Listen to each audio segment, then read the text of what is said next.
কবি নীরেন্দ্রনাথ চক্রবর্তীর কবিতা অমলকান্তি। অমলকান্তি আমার বন্ধু। স্কুলে আমরা একসঙ্গে পড়তাম। রোজ দেরি করে ক্লাসে আসতো, পড়া পারত না। শব্দরূপ জিজ্ঞেস করলে এমন অবাক হয়ে জানলার দিকে তাকিয়ে থাকতো যে দেখে ভারী কষ্ট হতো আমাদের। আমরা কেউ মাস্টার হতে চেয়েছিলাম, কেউ ডাক্তার, কেউ উকিল।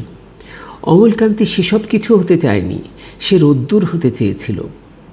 ক্ষান্ত বর্ষণ কাক ডাকা বিকেলের সেই লাজুক রোদ্দুর, জাম আর জামরুলের পাতায় যা নাকি অল্প একটু হাসির মতন লেগে থাকে।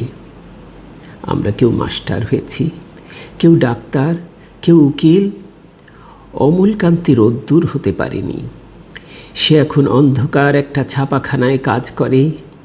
মাঝে মধ্যে আমার সঙ্গে দেখা করতে আসে, চা খায়, এটা ওটা গল্প করে, তারপর বলে উঠি তাহলে। আমি ওকে দরজা পর্যন্ত এগিয়ে দিয়ে আসি। আমাদের মধ্যে যে এখন মাস্টারি করে, অনায়াসে সে ডাক্তার হতে পারত। যে ডাক্তার হতে চেয়েছিল, উকিল হলে তার এমন কিছু ক্ষতি হতো না। অথচ সকলেরই ইচ্ছে পূরণ হলো এক অমলকান্তি ছাড়া। অমলকান্তি রোদ্দুর হতে পারেনি।